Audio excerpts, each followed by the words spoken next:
bonsoir les Itata, merci de votre fidélité. Ce soir, César Fenou met à l'honneur un homme qui a beaucoup travaillé dans l'ombre pour des personnalités qui étaient dans la lumière, un homme de diplomatie dont la mission était souvent de gérer les dossiers les plus sensibles, voire les plus secrets, en France, à Saint-Martin, en Guyane, en Afrique et en Martinique. Bonsoir Jean-Paul Joannel. Bonsoir Jean-Marc. Alors, vous êtes à la retraite désormais, mais toujours actif. On va voir, vous avez un parcours extrêmement riche. Comment est-ce que vous auriez qualifié l'activité professionnelle que vous avez eue pendant 40 ans? Quand je fais un bilan, j'ai l'impression que mon vrai métier, c'est d'être un diplomate. Et ça m'arrive jusqu'à présent d'intervenir dans des conflits où, normalement, enfin, j'ai aucune responsabilité, mais parfois je me rends compte que je connais les protagonistes, que je peux leur parler et je peux les aider à sortir de situations qui sont conflictuelles. Et je le fais. Je le fais. J'aime bien, quand je constate qu'il y a un conflit qui ne devrait pas exister, j'aime bien qu'on puisse sortir par le haut. Alors, en Martinique, vous avez été un proche collaborateur de Claude Lise, vous avez été délégué général de Contact Entreprise, mais on va le voir, la Martinique, finalement, c'est la fin de votre carrière, parce qu'avant ça, il y a eu notamment un parcours en Afrique, en Guyane, à Saint-Martin, et également à l'Assemblée nationale. Oui, d'ailleurs, c'est la raison pour laquelle, vous savez, quand on vous rencontre, quand un étranger vous rencontre, il vous demande toujours, tu es d'où? Tu es quoi? Alors, évidemment, je réponds que je suis martiniquais. Mais j'ajoute tout de suite après que si je me contentais de cette réponse, ce serait ce qu'on appelle un mensonge par omission, parce que je suis aussi burkinabé, malien, parisien, guyanais, saint-martinois, guadeloupéen, enfin, et j'en passe. Citoyen du monde. Oui, je me reconnais plus dans cette définition-là. Alors, on va revoir avec vous ce parcours très très riche. On va commencer forcément par le parcours familial dans Kimounouye.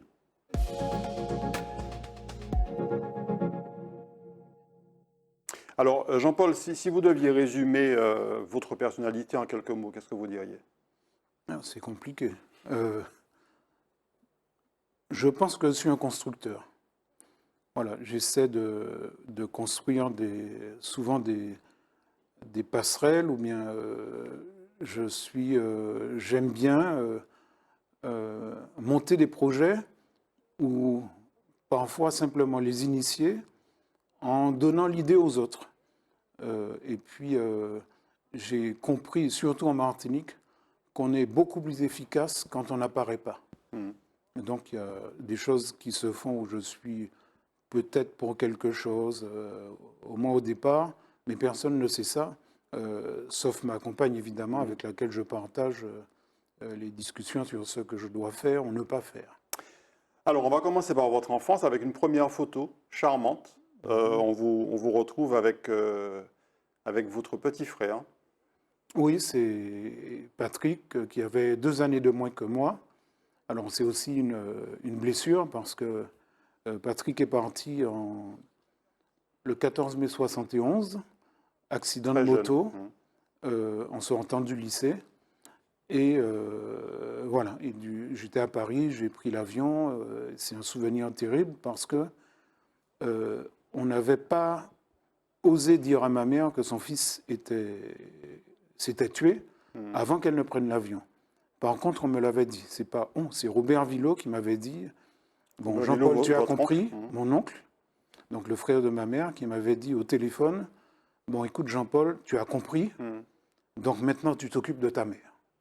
Voilà. Et donc, je lui ai appris ça. À l'époque, l'avion faisait escale en Guadeloupe avant de venir en Martinique. Donc, je lui ai appris ça j'ai prévenu l'hôtesse d'abord, entre la Guadeloupe et la Martinique. Ça a été un moment terrible. Cette photo a été prise où? Je pense qu'elle a été prise à Paris. Elle a été prise à Paris. On est très bien habillés et tout. Voilà. Hmm. Alors une autre photo, toujours avec votre frère, même si ça doit être douloureux, celle-ci, elle a été prise au Mali. Alors, oui, elle a été prise au Mali, je devais avoir 7-8 ans, euh, à l'occasion d'un carnaval que ma mère avait organisé. Mon père était commandant de cercle de Ségou, la deuxième ville du Mali. Mhm. Et donc, il y avait une fête organisée par ma mère et elle nous avait déguisés pour la circonstance. Et on était très fiers, nous étions des princes hindous. Voilà. Mhm. Alors vous l'avez dit, effectivement, il y a eu cette douleur de perdre votre frère très jeune.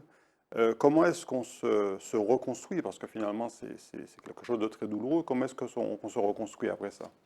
Ben, moi, je pense avec le recul, je crois que je me suis reconstruit en choisissant d'autres frères. Mhm. Alors, dans mon enfance, il y a eu évidemment mes cousins, Paul Robert Villot, le fils de Robert, qui est vraiment le plus proche de moi.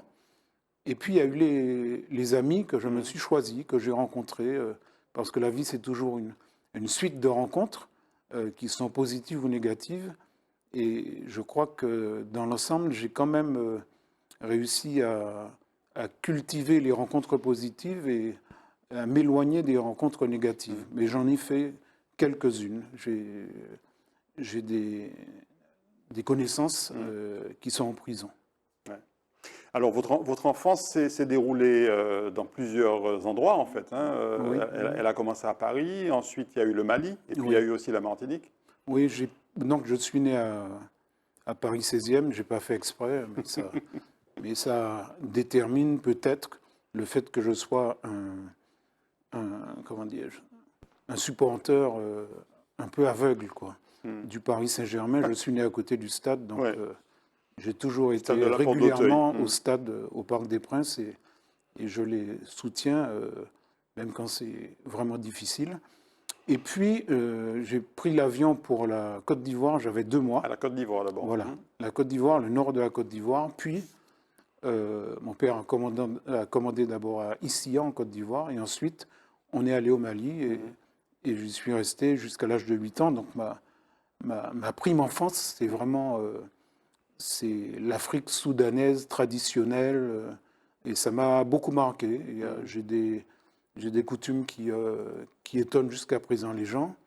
Je suis incapable de m'asseoir à table avec quelqu'un que je considère comme quelqu'un de négatif ou un adversaire. Donc, de ce point de vue, je ne suis pas diplomate du tout. Donc, ça ne se fait pas, Ouais. voilà, dans ma religion, ma culture.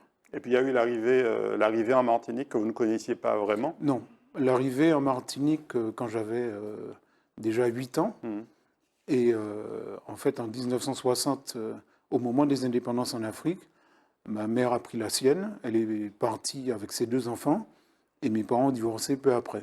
Et je suis arrivé, j'ai heureusement dans la famille maternelle de ma mère, les Villot, et on a été formidablement accueillis, et ça a été pour moi un cocon jusqu'à ce que je parte de Martinique.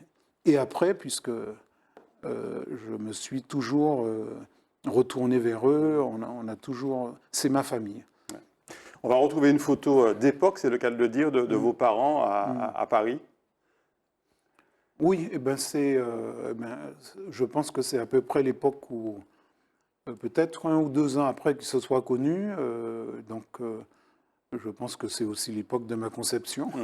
Voilà, ils se sont mariés, et voilà, donc c'est un mariage qui a duré quelques années, jusqu'en 1960. Mais mon père, que j'ai rencontré après, bien après, bon, je pense qu'il y a des personnes qui sont faites pour le mariage et d'autres qui ne le sont pas. Mon père, il était fait pour faire de la politique, pour changer les choses de ce point de vue-là. Et il a vraiment contribué. Mais il a eu des familles, puisqu'il a, dans toute l'Afrique de l'Ouest, pratiquement, j'ai des demi-frères et des demi-sœurs, Ah oui. il les a tous reconnus. Et bon, je suis l'aîné, Donc j'ai un prestige, j'ai des frères au Mali, en Côte d'Ivoire, au Sénégal, des frères et sœurs. Et voilà, j'en connais certains, pas tous. On va retrouver vos parents d'ailleurs à l'époque où ils étaient encore ensemble, hein, quelques années plus tard, attablés Oui. ici. Oui. Alors là, c'était, oui, je veux dire, la période heureuse. Tout se passait bien et tout. Et bon, mon père était, dans sa génération, c'était quelqu'un de connu. Il avait eu la chance de faire partie de ceux qui, Césaire, je crois, si je ne me trompe pas, a enseigné au lycée Schellcher pendant 4 années. Il a été un des élèves de Césaire, ce qui faisait que quand j'ai rencontré Césaire des années après, à partir de 1980 à l'Assemblée nationale, il m'appelait toujours Petit Joannel, ce que les gens ne comprenaient pas, et je n'expliquais jamais. Pourquoi? Parce qu'il y avait un grand Joannel, c'était mon père. Voilà. Alors on va vous retrouver ensuite avec votre maman. Plutôt, on va retrouver d'abord votre maman sur une très très belle photo aussi, photo d'époque.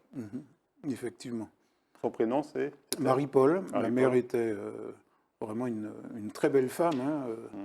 Elle avait une espèce de beauté italienne. Enfin, voilà. Très élégante. Oui. Tout le monde m'a toujours parlé de l'élégance de ma mère. Là. Voilà, et jusqu'aux premières atteintes de la maladie qu'il a finalement emportée, elle avait cette élégance. Et sur la photo suivante, d'ailleurs, où vous êtes avec elle, alors peut-être que vous êtes étudiant à ce moment-là, on retrouve toujours cette femme très distinguée. Voilà, c'est à cette époque-là, effectivement. Et puis il y a les oncles qui ont beaucoup compté pour vous également. Ah oui. On va commencer par Roland, je crois. Roland Villot. Alors Roland, c'est le cadet de la famille, le dernier, qui était très proche de tous les cousins. C'était vraiment parce qu'il n'était pas très âgé. Et donc, alors l'importance qu'il a eue pour moi, c'est qu'il était politisé. À une époque où, bon, c'était pas forcément à la mode. Et je me rappelle qu'il travaillait avec son frère, Robert, et je me rappelle très bien qu'au moment de la guerre d'Algérie, Robert Villot avait dû partir à Paris et il avait laissé, comme on dit, la signature à son frère. Et les banques avaient refusé parce que il était au PSU avec Roland Suvelor à l'époque, au parti, et qui soutenait le FLN pendant la guerre d'Algérie et tout. Donc c'était, je pense, l'équivalent d'un dangereux gauchiste, quoi. Voilà. À cette époque-là, oui. Et donc, moi, je passais mon temps dans son grenier où il y avait la collection de journaux du Nouvel Observateur. Et c'est peut-être là que j'ai commencé vraiment à me cultiver politiquement, dans la solitude du grenier, à lire des articles de Jean Daniel, etc. Voilà. Alors, l'autre oncle qui a beaucoup compté pour vous, Robert Villot, qu'on va retrouver ici décoré par Henri Jean-Baptiste. Voilà, c'était la période où j'étais assistant parlementaire. Cette cérémonie avait eu lieu à l'Assemblée nationale. Alors, Robert Villot, pour moi, c'est... bon, j'ai coutume de dire que j'ai 3 maîtres. On va parler des 2 autres plus tard.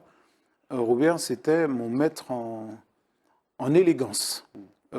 Il m'a toujours expliqué que c'était alors l'élégance avec toutes les acceptions que peut couvrir ce terme.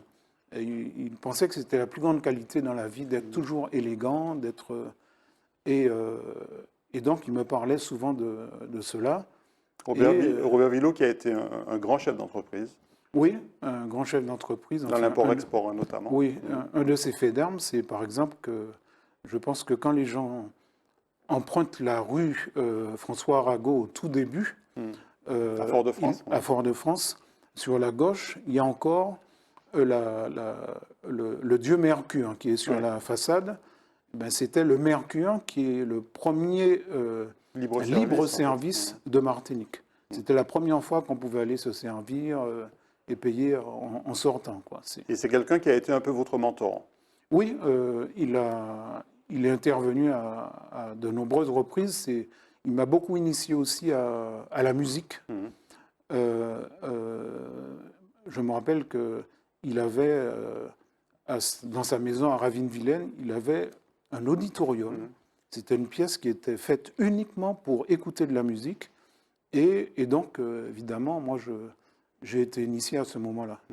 Et là, il recevait donc l'Ordre national du mérite Oui, de la part d'Henri Jean-Baptiste, qui était d'Henri aussi un Jean-Baptiste, grand homme politique français. alors, Henri Jean-Baptiste, c'est un Martiniquais de Sainte-Luce, qui a été major de l'ENA, l'École nationale d'administration, l'année où Chirac a été quatrième. Il a été, au cours de sa carrière, notamment conseiller du président Senghor du Sénégal, conseiller du président Giscard d'Estaing. Il a été également député de Mayotte, c'est-à-dire qu'il n'avait jamais mis ses pieds à Mayotte.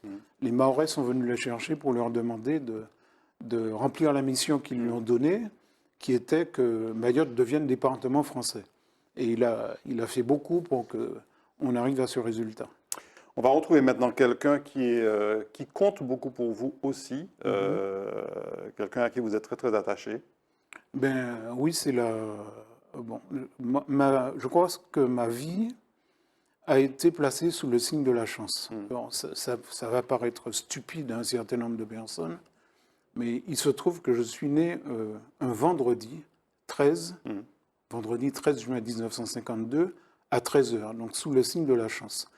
Et cette chance s'est manifestée souvent dans les rencontres que j'ai eues. Donc j'ai des bonheurs que j'ai eus en rencontrant Patricia notamment et sa fille, Erin, à peu près au moment, c'était février 2009, un petit peu après, elle venait d'arriver en Martinique. Donc au moment où la Martinique était secouée par des troubles importants. Et on s'est rencontrés un petit peu après à Font-Saint-Jacques dans un concert. Et puis au fur et à mesure, c'est ce qu'on appelle chez Stendhal la cristallisation. Un jour, je me suis rendu compte que j'étais pris à l'insu de mon plein gré. Et les choses se sont passées comme ça. Donc la grève générale de 2009 a été plus douce. Ah oui, ça a été... ça a eu des conséquences tout à fait positives. Donc, et j'ai le bonheur d'avoir Patricia pour m'accompagner. Et on a partagé aussi la pratique des arts martiaux. Parce que quand on s'est rencontrés, je me suis dit, me connaissant, je me suis dit, il faut qu'on partage des choses, sinon ça ne va pas marcher. Et donc, j'avais créé un club de karaté avec Eugène Batardo, qui est mon professeur, qui est professeur de karaté, 7e dan de karaté, Shotokan. Et on avait créé le Norka Karaté Club, juste après le cyclone Dine. Et j'ai demandé à Patricia, qui est extrêmement sportive, c'est le genre de personne qui traverse la Martinique, de Gand-Rivière à Sainte-Anne la nuit, en passant par la montagne Pelée. Enfin, bon, ça m'est étranger. Bon. Et elle est venue au club, et puis elle est maintenant ceinture noire en premier dan, arbitre fédéral, tout comme sa fille qui a 19 ans, qui est également ceinture noire en premier dan, arbitre fédéral. Donc dans la maison, quand on est tous là, il y a 3 ceintures noires, donc peut-être que c'est pour ça qu'on est tranquille. C'est une excellente transition, les arts martiaux, pour parler de la photo qui suit, parce que c'est une photo, c'est un document, c'est une photo sur laquelle figure un certain Franz Charles Denis, Francisco. Francisco. Alors Francisco qui est la personne qui a, avec Paul Désiré, qui est à côté, qui a introduit les arts martiaux en Martinique. Et moi, comment j'ai rencontré Francisco, nos familles étaient très liées.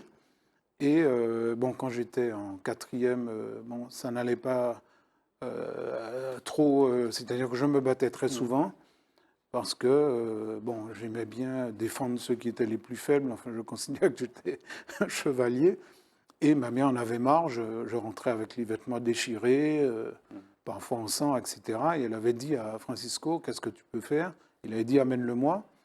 Il m'a mis au judo et ça a commencé comme ça. Et puis après le judo, il y a eu le karaté parce que j'ai rencontré Max-Pierre Fanfan, qui est quelqu'un de ma génération, qui était au lycée avec moi, qui m'a fait commencer le karaté. Et là, j'ai continué au karaté après avoir été ceinture marron en judo. Alors, pour ceux qui ne l'identifieraient pas, Francisco est en haut Celui à qui a la droite, petite voilà, moustache. Oui. sur la photo. Grand musicien également, Grand notamment musicien, from Martinique Doux, oui. entre autres. Mais quand il est disparu, je me rappelle que dans un premier temps, les médias ne parlaient que de cet aspect. Mhm. Moi, ça m'avait... Que de la musique, que de la son musique. parcours musical. Mhm. Et ça m'avait choqué, puisque évidemment, je connaissais la dimension arts martiaux. Et j'avais contacté les présidents des ligues de karaté, de judo, d'aïkido. Et on avait organisé, pendant sa veillée, une garde. C'est-à-dire, il y avait 6 ceintures noires qui, chaque fois, se relayaient avec des sabres et qui étaient autour du cercueil et tout. Et c'est comme ça qu'on lui a dit adieu. Et puis, moi, Vous avez prononcé d'ailleurs l'éloge funèbre en quelque sorte. j'ai L'hommage. fait cette chose qui était très difficile dans le cimetière qu'on appelle à Fort-de-France le cimetière des riches, Sur la levée. juste avant de le mettre dans sa dernière demeure. Ben, c'est moi qui ai dit les quelques mots au nom de tous les élèves qu'il avait formés. Et bon, c'est quelque chose qui avait été très difficile et je me rappelle que je lui avais demandé son aide et que ça avait fonctionné. J'avais trouvé le courage de dire les choses sans craquer, alors que la pression était assez fantastique. Jean-Paul Joannel, la musique, c'est une de vos passions. Vous l'avez partagée avec Francisco. Vous l'avez aussi partagée après avec votre ami d'enfance, Oui. Jean-Claude Némraud. Oui, c'est un autre de mes privilèges. Quand j'étais tout jeune, hein, je pense qu'on se connaît depuis l'âge de 8-9 ans. Enfin, on s'est rencontrés dans le quartier du lotissement Donatien, près du couvent Saint-Joseph de Cluny. Et après, on ne s'est plus quitté, sauf pendant une petite période où il a fait son service national, service militaire dans l'Hexagone.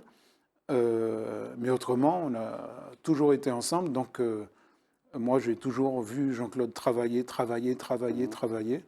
Et il y a une petite anecdote. À un moment, moi, j'étais au chômage quand je revenais d'Afrique en 1980. Oui, c'est ça, en 81. J'avais habité chez lui. Et avant ce séjour, moi, j'étais vraiment persuadé que à un moment, j'allais apprendre un instrument de musique et tout. Et Jean-Claude m'a dégoûté totalement parce que pendant le séjour chez lui, 70 rue Philippe de Girard, dans le 18e, je l'ai vu travailler littéralement jour et nuit. Et je me suis dit, non, ça demande trop de travail. Travailler son instrument. Son instrument, le piano. Je me suis dit, bon, j'aime bien la musique, mais j'ai aussi d'autres passions, donc il y a du temps et tout. Et j'ai renoncé. Mais je me rends compte que j'ai vraiment des amis qui sont musiciens et que j'ai toujours eu de la musique autour de moi. Et maintenant, je m'implique même dans l'organisation de concerts et tout, si on m'avait dit ça avant, je n'aurais pas cru. Et le concert de Mino Sinelu le 26 novembre, j'ai travaillé avec lui sur ça. Les concerts de Jean-Claude du 9 et 10 janvier, je me suis impliqué également. 9 et 10 février. 10 février, pardon. Qui lançait en fait sa nouvelle tournée Digital Tour. Oui, parce que c'est vraiment important. C'était les premiers concerts de Jean-Claude sur son nom en Martinique. Donc c'était très, très, très important pour lui. Et même il doit avoir à peu près 55 années d'expérience, c'était en fait, ce qu'on ne sait pas, le directeur musical de Cassav. Donc il a une expérience. Bien sûr. Mais pour lui, il y avait une pression fantastique. Et évidemment, il a fait 2 concerts en relation avec ses connaissances. Et, moi, je me rappelle souvent de ce que disait Henri Guédon, qui était quand même un peu exagéré. Mais Henri Guédon disait le vrai musicien de Cassav, c'est Jean-Claude Némraud. Voilà. Alors, autre musicien connu internationalement, qui est aussi un de vos proches, Mino Sinelu. Oui, alors Mino, c'est... Alors qu'on va retrouver sur une très belle photo que vous avez réalisée. Oui, c'était à Saint-Pierre un soir où on était allé faire un petit tour. Mino, il m'a été présenté par Marc Latamy, qui est un autre ami très très proche. Ça, c'est la garde rapprochée. Marc Latamy est un artiste qui vit à New York. Et je me rappelle qu'il m'avait signalé que Mino allait venir. Et un jour, Mino Sinelu, que je ne connaissais pas, m'appelle. Et je lui dis, tu es où? Il me dit, je suis à l'Impératrice. Alors j'espère que mes amis de l'Impératrice ne vont pas m'en vouloir. Je suis descendu et je lui ai dit, où sont tes affaires? C'est dans ma chambre. Il était avec sa compagne. Je lui ai dit, tu vas aller chercher, tu viens à la maison. C'était les premiers mots qu'on s'adressait. Et il a... Mais vous le connaissiez déjà, Mino? Non, non. Non, mais je veux dire au niveau de sa carrière musicale. Ah oui, ça c'était... Et pourquoi il vous avait appelé alors? Pourquoi vous? Eh bien parce que Marc lui avait dit, D'accord, très bien. vous êtes des jumeaux, il faut que tu l'appelles. Et Mino, pour ceux qui sont, on va peut-être parler de Miles Davis. Pendant ce temps, on va afficher une autre photo où on vous voit avec Mino Sinelu et Laurent Valère Oui. devant le mémorial Cap 110. Au mémorial à Cap 110.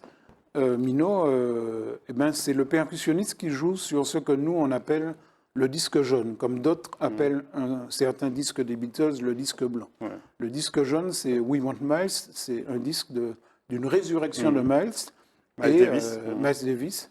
Et Mino, il avait été choisi, approché dans un club. Tout à fait. Et Miles l'avait convoqué, et puis il a joué. J'invite tous ceux qui ont à réécouter cet album si long, le disque jaune, qui s'appelle We Want Miles. Et vous allez entendre Mino Sinelu vraiment en splendeur. C'est magnifique, l'accompagnement aux percussions. Excellente transition à nouveau, Jean-Paul, pour parler justement de Miles Davis, oui.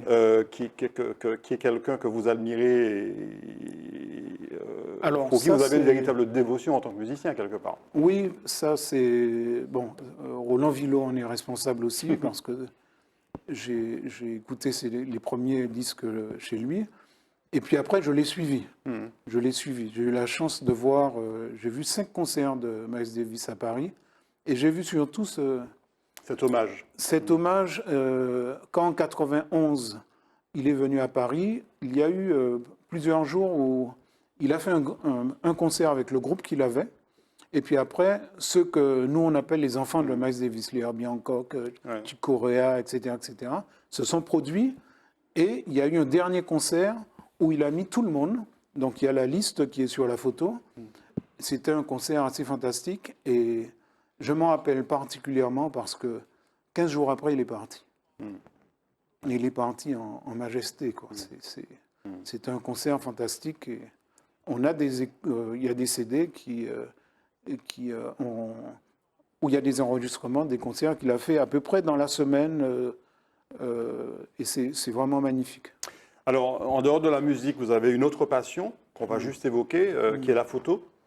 Oui, alors la photo, moi, c'est arrivé très bizarrement parce qu'à un moment, j'ai vécu avec une compagne qui, pendant qu'elle vivait avec moi, est devenue mannequin. Il s'agit de Astrid Siosanker. Et quand elle est devenue mannequin, dans la répartition des tâches, puisque je l'accompagnais, j'étais son manager un peu à l'époque. Son garde du corps, c'était nécessaire parce que faire des défilés en dessous dans les boîtes de nuit de Paris, à la sortie, il y avait des gens qui étaient un peu premier degré. Et puis, rapidement, les gens ont compris que, comme il disait, la femme a un dog, parce qu'il fallait montrer un peu les choses. Et c'est moi qui m'occupais du book. Et un jour, elle rentre et elle me dit que son booker, vous savez, celui qui prend qui vous procure les engagements, avait dit qu'il fallait que je fasse de la photo. Je n'avais jamais vu ce type. Je me suis dit, mais il est incroyable, il ne me connaît pas et tout. Et elle me dit, non, il a vu le book. Je lui ai dit que c'est toi qui t'en occupes. Il a dit, mais cette personne-là doit être un excellent photographe. Il a un œil. Et elle a dit, mais il ne fait pas de photos. Et là, le gars a dit, il devrait. Et puis Astrid, qui est une personne qui suit son fil, mon anniversaire est arrivé le 13 juin. Elle m'a offert un appareil. J'ai commencé à la photographier. J'ai photographié les copines. Et puis je me suis vous mis... ne photographiez que des femmes. Non, pas que des femmes, mais surtout des femmes. Et le plus souvent habillées, je précise. Hein, oui, bien sûr. Sauf à leur demande. Bon, moi... mais ce que j'ai fait aussi, je vais souvent dans les manifestations et parfois je me trouve à des endroits où il n'y a personne d'autre. Et c'est ce qui m'a permis d'avoir des photos publiées dans Le Point, dans Libération, mais je ne vends jamais mes photos. J'ai décidé définitivement que le veau d'or ne rentre pas dans ma passion pour la photo. Je ne paye pas de mannequin, jamais, et je donne les photos. Les gens sont rarement furieux qu'on leur donne de belles photos d'eux. Alors, Jean-Paul Joannal, on en arrive à la partie professionnelle, et c'est la rubrique matinique.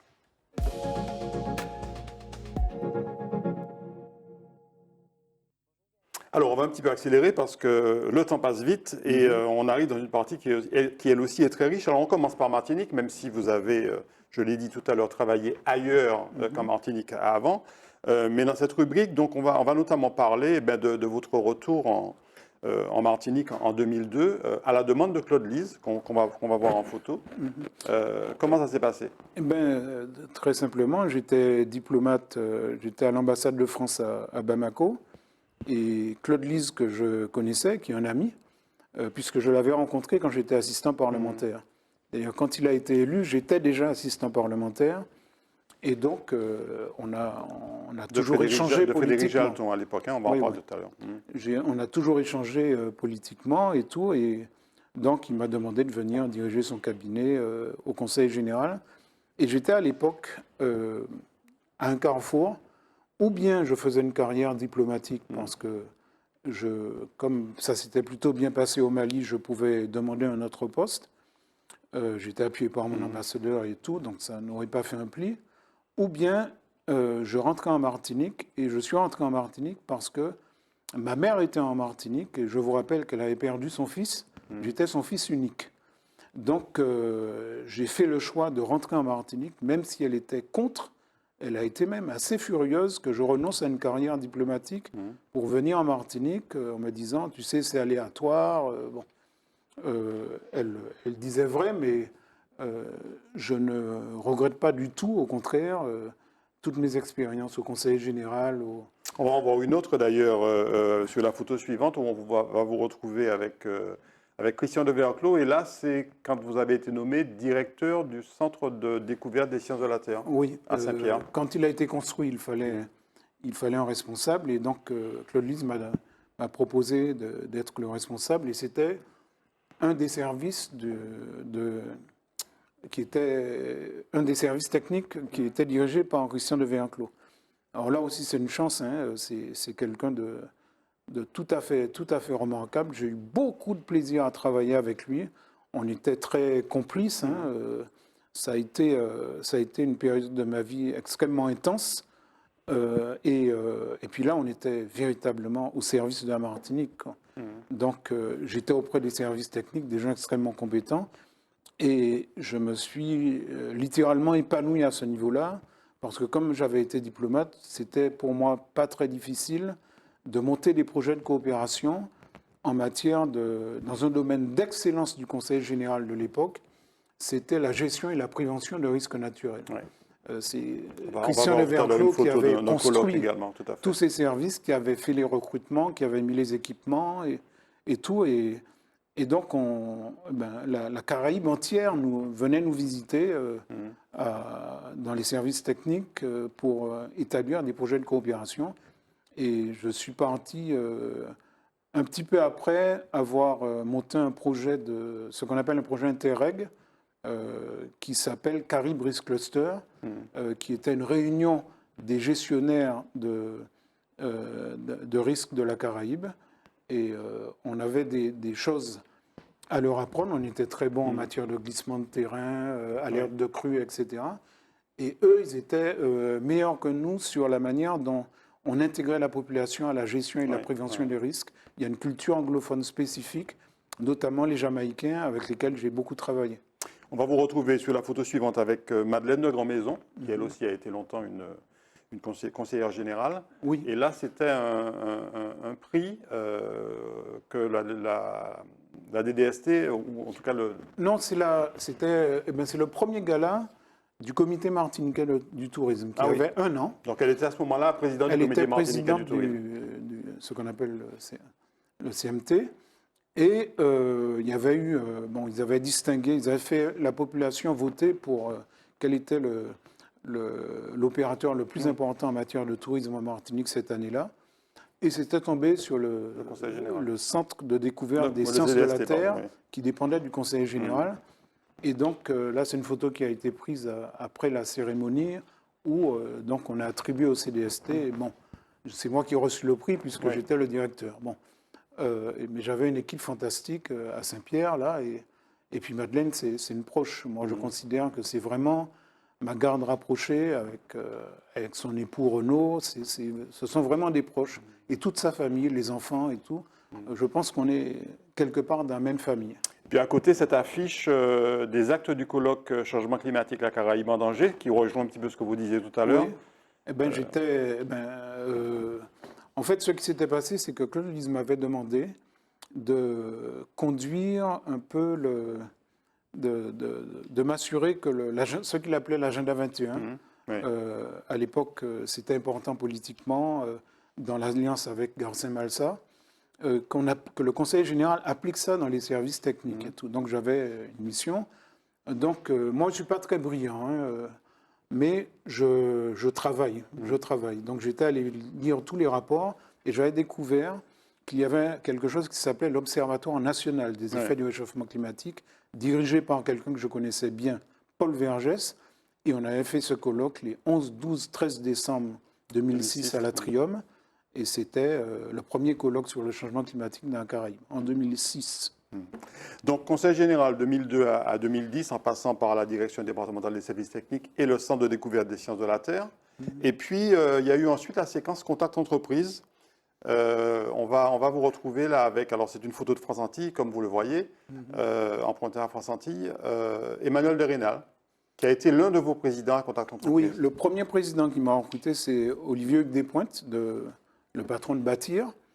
Et puis, bon, ça s'est vraiment très, très bien passé.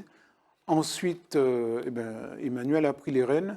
Et là, on a travaillé ensemble pendant 6 ans. Et c'est lui qui a fait, par exemple, de Contact Entreprise un véritable think tank où on a réfléchi sur l'économie bleue. Un cercle de réflexion. Voilà, un cercle de réflexion sur l'économie bleue en Martinique, on a été les premiers, je crois, à vraiment insister sur ce que je considère être le principal problème de la Martinique, c'est-à-dire son effondrement démographique. C'est les chefs d'entreprise qui ont alerté les premiers, ceci étant basé sur les travaux de Claude Valentin-Marie, démographe qui tirait la sonnette d'alarme sans avoir beaucoup d'écho. On l'a relayé et on a réussi à imposer ce thème de l'effondrement démocratique dans le débat public. Par exemple, Catherine Conconne avait fait aller virer après un déjeuner-débat qu'elle avait eu avec nous sur cette question. Voilà, et je pense qu'on n'est pas encore sorti de l'auberge à ce niveau. Puis il y a eu aussi l'édition de plusieurs petits ouvrages, Martinique Attractive par exemple, entre autres. Oui, Martinique Attractive, il y a le livre sur le BTP, il y a eu le livre sur Saint-Pierre, il y a eu le livre sur l'économie verte, et là il y a des travaux de Contact Entreprise sur la culture, moteur de l'économie martiniquaise. Ce sera un petit livre mauve. Et j'ai le plaisir de participer à ces travaux. Sur la photo suivante, quelqu'un à qui vous vouliez aussi rendre hommage, qui a été votre 3e présidente à Contact Entreprise, Lucie Manuel. Lucie Manuel, qui a succédé à Emmanuel de Rénal. Et moi, j'ai eu beaucoup de chance. J'ai eu 3 présidents très différents, mais qui chaque fois ont rempli leur mission avec beaucoup de courage, parce qu'il en faut. Il en faut quand on est chef d'entreprise et qu'on doit affronter une hostilité qui est un peu inscrite dans notre histoire. Ça s'explique par le fait que la première forme d'entreprise qu'on a connue, c'est l'entreprise esclavagiste. Donc ça a laissé des traces chez tout le monde. Et c'est sur ça qu'il faut travailler, parce que en fait, l'entreprise, c'est pas un problème, c'est souvent la solution. Voilà. Et Lucie a vraiment conduit ça de manière assez remarquable. Et durant les 9 ans que vous avez passés à Contact Entreprise, 2010-2019, 9 ans, 10 ans quasiment, vous avez souvent entendu dire, et on a souvent entendu dire, que Contact Entreprise, c'était avant tout une entreprise de patrons, une association de patrons, pour promouvoir le grand patronat. Donc un peu le corollaire du MEDEF en termes de Oui. communication. Non, on a parfois comment dirais-je, on n'est pas sur les mêmes positions que le MEDEF, hein, parfois. Non, à Contact Entreprise, il y a tout le monde. Je dirais, parce qu'il faut s'exprimer clairement, c'est le cas de le dire, il y a toutes les couleurs et il y a des chefs d'entreprise avec des entreprises de toutes les dimensions. Il y a aussi beaucoup de consultants qui sont eux aussi des chefs d'entreprise et c'est un lieu de débat et de débat très régulier parce qu'il n'y a pas beaucoup d'entreprises où la structure qui conduit l'entreprise, qui est le genre de comité directeur, se réunit chaque semaine. Et chaque semaine, il y a des débats, chaque semaine, il y a des décisions qui sont prises. Il faut s'investir et tout. Et c'est vraiment c'est une structure qui a introduit beaucoup de changements dans la Martinique, dans la manière dont on réfléchissait et tout. On était très loin, très loin des politiques au début. Enfin, quand je suis arrivé, c'était deux mondes qui s'ignoraient, totalement. On était très loin des médias. C'était vraiment... Bon, les choses ont beaucoup changé puisque le siège de Contact Entreprise, il est dans la Tour Lumina. On a été les premiers à y aller et on a été rejoints par Martinique la Première et France Antille. Oui. Donc... et accessoirement le comité martiniquais du tourisme qui n'est pas loin également. À l'étage en dessous. Oui. Nous, on est au 16e, Absolument. ils sont au 15e. Sur le cliché suivant, on va retrouver en fait celui qui a créé Contact Entreprise, Roger de Jaham, et qui là vous remettez en fait une décoration, l'Ordre national du mérite, comme Robert Villot. Oui, vous l'avez eu également, mais vous n'y êtes pour rien. Alors là, ça m'est tombé dessus. C'était une surprise totale puisque je n'ai fait aucune démarche en ce sens et j'ai toujours été persuadé que, bon, comment dire, il n'y a aucune raison pour que j'ai le... Et je le crois jusqu'à présent parce que... On le voit, hein, la petite moue que vous faites là sur la photo.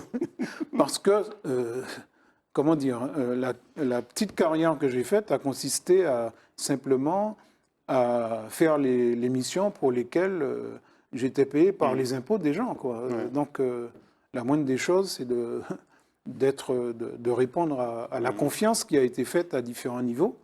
Et puis, bon, moi, j'ai toujours eu beaucoup d'admiration pour Roger, qui nous manque beaucoup, parce que j'ai toujours admiré le courage. Et il en fallait du courage pour aller le 22 mai au Terre Saint-Ville.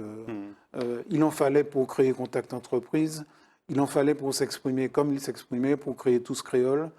J'ai beaucoup d'admiration pour les gens courageux. Je trouve, je veux dire ce que je pense, parce qu'à mon âge, si je ne dis pas ce que je pense, c'est grave. Je trouve que c'est une qualité qui n'est pas assez partagée en Martinique. Le courage. Oui, tout à fait. Alors, autre création récente, Martinique, réserve mondiale de bois de biosphère, qui est née avec l'impulsion des Martiniquais. C'est une reconnaissance de l'UNESCO. Là, on vous retrouve dans le bureau du président de l'Assemblée, que vous avez retrouvé à cette occasion, Claude Lise, avec donc Marion Rousse, qui est la chargée de mission, de Martinique, réserve de biosphère. Nathalie de Pompignan, Catherine Sibien, je crois, qui est les responsables du programme L'Homme et la biosphère à l'UNESCO. Oui, et puis vous, à Paris, en France. Voilà. Et vous êtes vice-président de Martinique, réserve mondiale de biosphère. Voilà. Alors c'est né parce que on a repéré Nathalie de Pompignan sur les réseaux. On va retrouver d'ailleurs sur la photo suivante. Et puis elle avait écrit un livre qui s'appelait Océan Alerte Rouge. Ça, on va afficher la photo suivante, voilà, c'est ça. Et elle a fait une conférence. Ensuite, on s'est dit que le problème était assez important pour qu'on ne s'en tire pas uniquement en ayant fait une conférence. Et elle nous a dit, mais elle ne comprend pas que la Martinique ne soit pas réserve de biosphère. On lui a demandé ce que c'était. Elle a fait une conférence encore. Et puis, on a un groupe de personnes de la société civile a décidé de construire la candidature de la Martinique à ce label prestigieux. Et on a abouti assez rapidement, au bout de 3 ans, 4 ans. Et la Martinique a maintenant cet instrument. Qui lui ouvre beaucoup de portes en termes de préservation et de valorisation de tout son environnement, pas seulement naturel, mais également culturel. La culture, oui. Voilà. Parce que c'est extrêmement prestigieux. Et ce qui est important, c'est que moi j'ai coutume de dire que on est toujours dans un tête-à-tête avec ce que j'appelle l'Hexagone. Moi je ne parle pas de métropole, avec la France hexagonale. Et on va afficher d'ailleurs la photo et là, suivante, allez-y. on est en relation avec 730 réserves de biosphère dans le monde, avec 131 pays, et notamment avec ceux de la Caraïbe. Dans la Caraïbe, il y a 18 réserves de biosphère. À Cuba, en fait, je ne vais pas faire toute la liste, Bien à sûr. Trinidad, etc. Et donc, et ils ont les mêmes problèmes que nous. Quand la population a décidé qu'il fallait qu'on travaille sur les sargasses, voilà. Donc, dans notre conseil scientifique, on travaille. Il y a même des Caribéens qui sont entrés dans le conseil scientifique de la réserve de biosphère de la Martinique. On va vous retrouver. Alors là, vous étiez en train de prononcer le discours le jour du dévoilement de la plaque pour remercier les Martiniquais à la mairie du Lamentin. On va vous voir d'ailleurs sur la photo suivante avec David Zobda. Ça a été en fait, la mairie du Lamentin a été la première à dévoiler cette plaque de remerciement Oui, c'est une plaque qu'on est en train de poser dans les 34 communes de Martinique. Ça prend du temps. Il y a déjà eu Saint-Pierre, le François notamment. Oui, Saint-Pierre, le François, le Diamant et le Lamentin. Le mois prochain, c'est Fort-de-France. Et chaque fois, c'est l'occasion de remercier, parce que comment ça s'est bâti, il y a eu des réunions dans les 34 communes de Martinique, et ce sont les personnes, les Martiniquais, qui ont participé à ces réunions, qui répondaient à des questions simples. Qu'est-ce que vous estimez de remarquable sur le territoire de la commune, en matière culturelle, en matière d'éducation, en matière de savoir-faire, en matière de paysage? Et ils répondaient à la même question pour le territoire de la Martinique. Et c'est ce qui a donné la matière du dossier qui a été après construit par Pascal Safache et ses doctorants. Et on a été félicité par l'UNESCO pour la méthode que nous avions utilisée pour qu'on obtienne ce label maintenant qui est à la disposition de la Martinique et qui est important parce que ça nous donne une notoriété, c'est extrêmement positif. Je rappelle qu'on a aussi l'AIOL qui est à l'UNESCO et on espère qu'en septembre, on aura... La Montpellier et les Pitons du Nord. Voilà. Donc on joue les labels, mais encore faut-il... parce que ce n'est pas éternel, les labels. Hein. Bien sûr. C'est-à-dire que dans 10 ans, il y aura une revue, et si on n'a rien fait, on va nous retirer le label.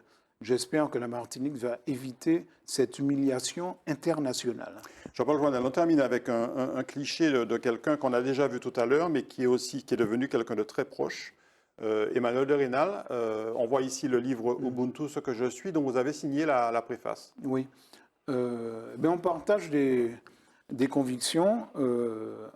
La Martinique a une histoire qui est terrible, hein, qui fait que jusqu'à présent, les relations entre, moi j'ai un vocabulaire africain, entre les ethnies sont assez conflictuelles. Or, c'est nous considérons... C'est le fameux tribalisme ou communautarisme que vous dénoncez. Voilà. Nous, on considère qu'au contraire, l'histoire est ce qu'elle est, mais le résultat, c'est que tous les continents se sont donné rendez-vous en Martinique, et à l'heure de la mondialisation, avoir ses représentants, avoir les Indiens, les Africains, les Européens, que sais-je, les Asiatiques aussi, les gens du Proche-Orient, ça nous ouvre des portes dans le monde entier. Donc on doit rayonner. On doit rayonner et il faut qu'on se rende compte que ces présences, quelle que soit la manière dont les gens sont arrivés ici, c'est la grande chance de la Martinique. Et il faut qu'on s'en saisisse et qu'on rayonne dans le monde grâce à cette force qu'on a sur une tête d'épingle, 1100 km².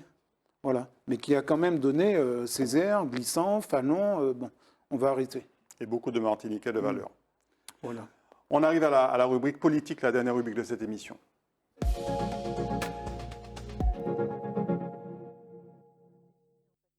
Alors, on est déjà très en retard, mais pourtant cette rubrique est très très importante pour vous, Jean-Paul Joannel. On va parler à la fois de politique et de diplomatie. Et on va commencer par cette photo de l'Assemblée nationale. Où on voit en fait Frédéric Jalton, dont vous avez été l'assistant parlementaire à l'Assemblée nationale. Oui, alors Frédéric Jalton, c'est particulier parce qu'il avait le même âge que mon père. Ils avaient passé leur bac au même moment. Et petite anecdote, Césaire était allé en Guadeloupe faire passer son bac à Frédéric Jalton.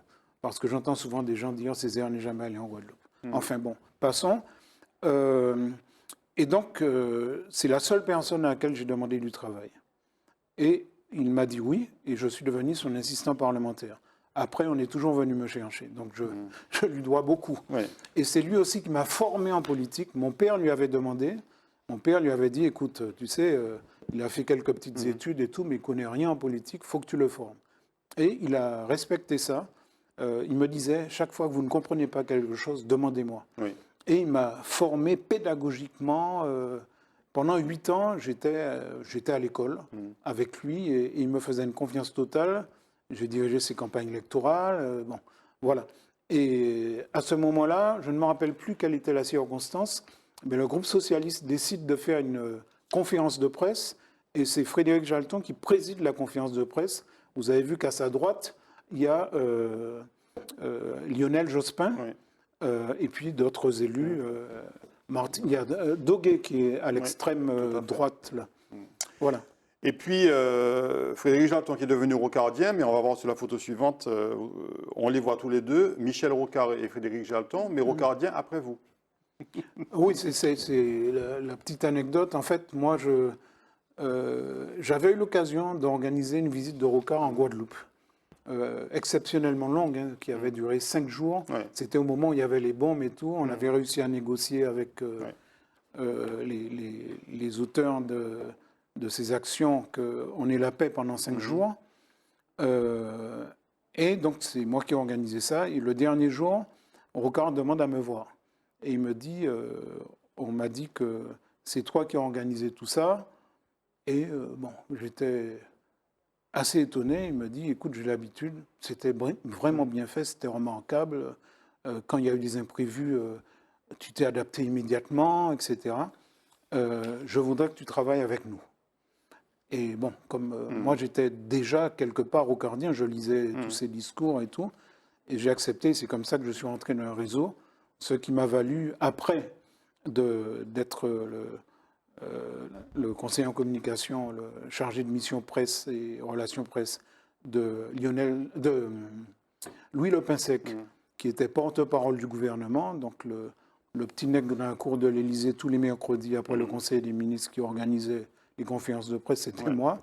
On va le voir là, mais on va d'abord voir cette photo parce que vous avez eu aussi un passage à Saint-Martin auprès d'Albert Fleming, qui était maire de la ville de Saint-Martin. Oui, alors Albert Fleming était venu à Paris et m'avait demandé d'être son directeur de cabinet à l'époque où j'étais encore assistant parlementaire de Frédéric Jalton. Et j'avais quelque part très peur de ne pas arriver à sortir du poste avec Frédéric Jalton. J'étais tellement bien là. En même temps, il me disait, je ne peux pas passer ma vie là quand même. Et Saint-Martin, j'avais jamais dormi à Saint-Martin, mais ça m'avait assez ébloui quand j'y étais allé en mission dans la journée.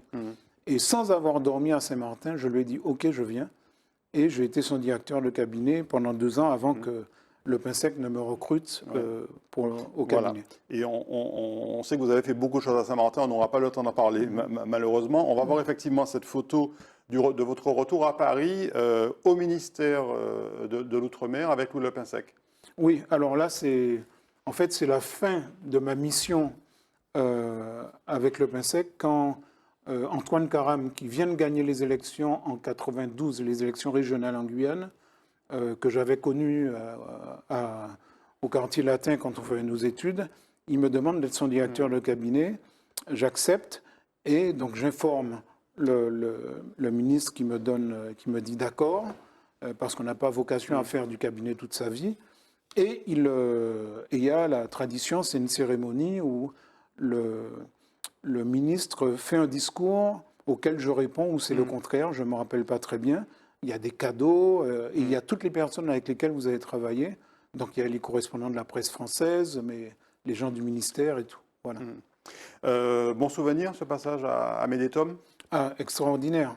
Il se passe toujours quelque chose, c'est-à-dire que on travaille souvent en décalage horaire parce que quand il y a des cyclones, quand les Martiniquais envahissent l'aéroport, les bananiers, enfin des choses comme ça, eh ben, on gère la crise et c'est pas du tout des horaires de bureau, quoi. Bien sûr. Moi, j'ai toujours eu une capacité à dormir quand je veux Et donc, je dormais sur mon bureau quand j'étais trop fatigué, et puis je me réveillais. Mais au ministère, ça a été... Et puis, c'était une équipe rocardienne. Donc, c'est là que j'ai connu aussi, à l'époque, Axel Urgin, le Guadeloupéen qui a été après directeur de cabinet de Kéran, de Christian Paul, etc. Celui qui vous a fait quitter Mediatom, le ministère de l'Outre-mer, c'est lui, Antoine Karam, qui était à l'époque le patron du Parti socialiste guyanais et qui vous a appelé en fait pour être son directeur de cabinet à la région Guyane. Oui, quand il arrive, après avoir battu M. Otili, il doit prendre une région qui a été, où tout le monde a été recruté par Otili. Et donc il me demande de venir. Et moi j'étais allé au carnaval en Guyane, et je me rappelle très bien qu'une seule fois, et quand j'étais parti, je me rappelle très bien, je ne sais pas pourquoi, je pleurais. Parce que la Guyane m'avait ému, enfin j'avais trouvé, c'était le Far West, un peuple en formation et tout, j'avais trouvé ça extraordinaire. Et quand il m'en a parlé, je lui ai dit oui tout de suite. Je lui ai dit oui tout de suite, j'ai passé 8 années avec lui, mais absolument extraordinaire.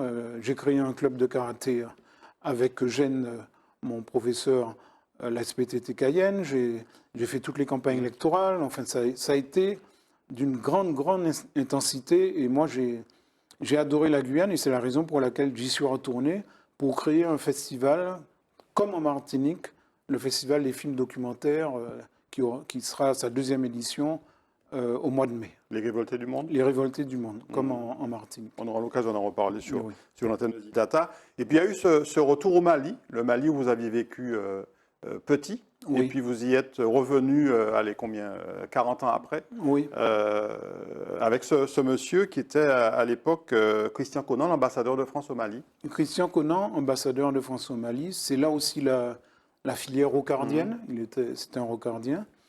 Et voilà, le Mali devient membre non permanent du Conseil de sécurité. Et on a de très mauvaises relations avec le Mali, toujours pour les mêmes questions, l'histoire de visa, L'histoire etc. se répète, puisque c'est le cas se aujourd'hui. répète. Et donc, ils font une recherche, et ils me trouvent parce que je suis un peu le fils d'un héros national malien, parce que mon père a travaillé avec Modibo Keïta, qui est celui qui a obtenu l'indépendance. Il était dans le parti avec lui, l'USRDA. Et ce qui se passe, c'est que, bon, je retourne au Mali et pendant 2 ans, je travaille intensément à ce que les relations avec la France s'apaisent, s'améliorent et deviennent importantes. On va voir d'ailleurs la photo suivante où on voit Alpha Oumar Kounaré, qui était le président du Mali de l'époque où vous y étiez, voilà. avec Lionel Jospin. Avec Jospin. Donc finalement, ça avait fonctionné. On avait réussi à rétablir des liens. À normaliser les relations.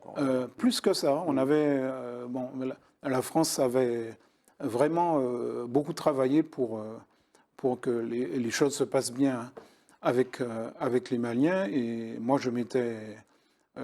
Quand je suis parti, j'ai été convoqué dans un éditorial du journal qui s'appelait à l'époque La République. Le journaliste prétendait que j'avais bien travaillé, donc j'avais gagné le droit de danser la danse des guerriers dans un club qui s'appelait Le Dogon. Ouais.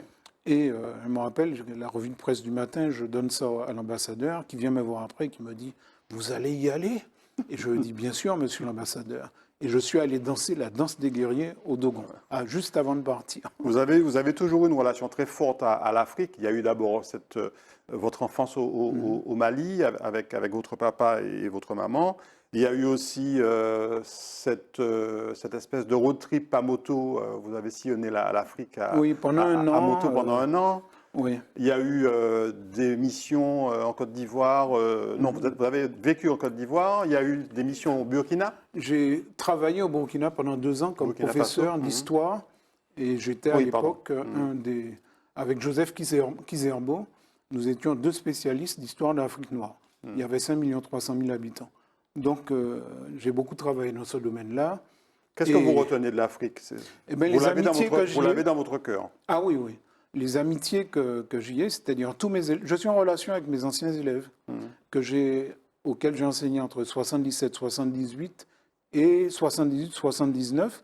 Et puis j'ai des amitiés comme celle Adams Kouaté, que vous connaissez. Absolument. Je considère Adams comme un petit Qui frère. a longtemps travaillé à France Antilles, Voilà. qui a été président du Club Presse Martinique. Et puis aussi... Qu'on a reçu d'ailleurs dans ses affaires, nous, oui. également. Et puis aussi Hassan Kassi Kouyaté, qui a dirigé directeur de la Trium. La scène nationale Tropica Trium. C'est aussi mon petit frère. Et c'est des personnes avec lesquelles je discute quand j'ai des décisions à prendre. Et on est toujours très proches, on se tient au courant de ce qu'on fait chacun. Je considère que c'est ma garde rapprochée. Et puis il y a aussi le sillon que vous a tracé votre père. Alors il y a eu le côté pas forcément très... que vous n'allez pas forcément mettre en avant, vous en avez parlé un petit peu, hein, le fait qu'il y a eu beaucoup d'enfants en Afrique, mais c'est quelqu'un aussi qui était très respecté. Et mon père était ce qu'on appelle en français un agent double. C'est-à-dire qu'en même temps qu'il était un des personnages de tout premier plan de l'administration française du Soudan français, qui est devenu le Mali après, en 60, il était en même temps membre clandestin, évidemment, du comité central de l'USRDA, qui était le parti qui luttait pour l'indépendance sous la direction de Modibo Keïta.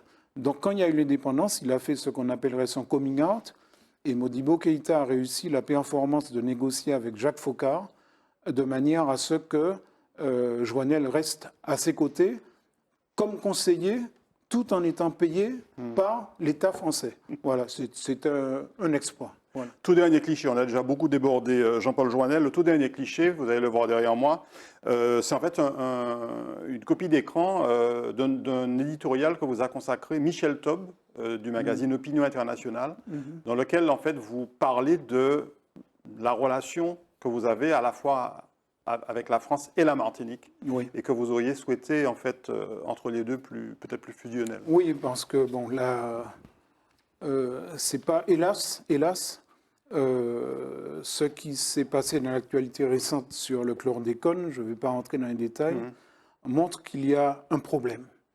Il y a un problème, et en décembre 2019, j'étais allé au journal télévisé chez ATV, une chaîne concurrente, où j'avais dit que de la manière dont l'État, moi je ne dis pas l'État français parce que j'en connais qu'un, l'État traiterait la question du chlordécone, de cette manière dépendrait l'avenir de la relation entre le peuple martiniquais, parce que moi je crois qu'il y a un peuple martiniquais, et la République française.